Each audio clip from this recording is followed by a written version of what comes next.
The lockdown of 2020 was the worst period of my life. This virus is ruining my life. For some background, I had just quit my job and community college to move 6 hours south to Houston, Texas. I did this to abandon my safety net set in place back home and fully pursue my dreams and goals in content creation. After a rocky start of hopping from budget hotel to budget hotel because I was unemployed, I finally got a job working for the fitness wear company Alphalete. Since I was now employed, I was able to get in a cheap apartment with my friend. It was a 1-bedroom and he took it, so I crammed my bed and my desk into a studio room. Finally, I was able to generate enough money to live, make YouTube videos, and continue my fitness journey at my new gym, Alphalete, which was the most poppin' gym in Texas. And that was until COVID happened. Eventually, my gym, alongside every other gym in Houston, completely closed down. However, at the time, it was only supposed to be 2 weeks or something, so while it was annoying, it wasn't the end of the world. Now we know it ended up being much longer than that, and 2 weeks turned into about 2 months. As more uncertainty followed, my hours at work got cut from 30+ hours a week to 8 hours a week, 2 4-hour shifts. And the lockdown had begun. When it came to training, I initially somewhat attempted to maintain my muscle mass. We had a pair of dumbbells and some bands. I remember filling a cooler with water, rowing it, banded push-ups, lunges outside down the sidewalk, and pull-ups on a tree branch. However, I quickly lost all my motivation as well as the discipline required to continue. I told myself that the gyms will open back up soon and I'll be fine as long as I eat enough food. Spoiler alert, I did not. I couldn't go to the gym and I was barely going to work, but lucky for me, this nifty new game had just dropped that I could play to pass some time.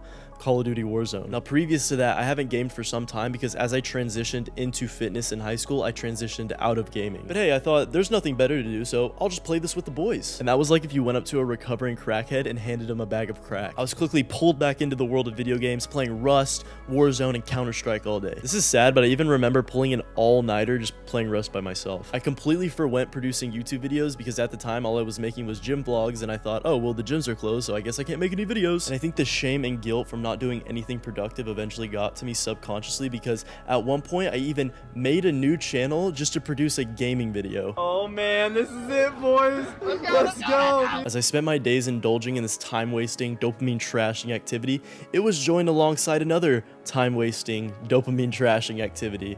You probably can guess what it was. My waking hours spent playing first-person shooters was interlaced with me watching first-person shooters. You can imagine the negative effect this had on my mental state as my days were spent indulging in worthless entertainment and pleasure. My only break being when I walked into the disgustingly messy kitchen and microwaved up some tuna and rice for my daily sustenance because I couldn't be bothered to buy and cook more than the bare minimum. My diet has been very awful. I think I've been eating the bare minimum to survive. I had like maybe 3/4 of a water bottle yesterday. It's funny because before I moved away from home, I was someone that hated when I was there all day. It drove me mad. I just felt unproductive and worthless. As men, we crave fulfillment, achievement, and purpose. And I had none of that. And now I was just completely dissipated, wasting away both mentally and physically. And then eventually I was hit with what a lot of people would consider feeling depressed, just this wave of me feeling empty all the time. Oh, okay. Well, gym's closed for a little bit. Might work a little less hours, but it's not a big deal. I can play more Warzone, talk to my friends I don't talk to anymore, play video games with them. It's not a big deal. But that quickly turned into a depressive state, to be honest. Alongside that, I lost all sense of self, to the point where I literally remember Googling something along the lines of, I don't know who I am. I was experiencing an identity crisis alongside the overstimulation, leaving me feeling pathetic and depressed. It's a very hard mental battle. I guess I will talk about was, a quote-unquote identity crisis. Looking back, I fully understand why I felt this way, and now I recognize that I both needed and deserved to feel the way I did. I had already developed the habit of going to the gym. However, quarantine made me realize that it was much less discipline-based than I thought. Because as soon as the activity of taking pre-workout, going to the epic Alphalete gym with all the snazzy equipment was taken out of the equation,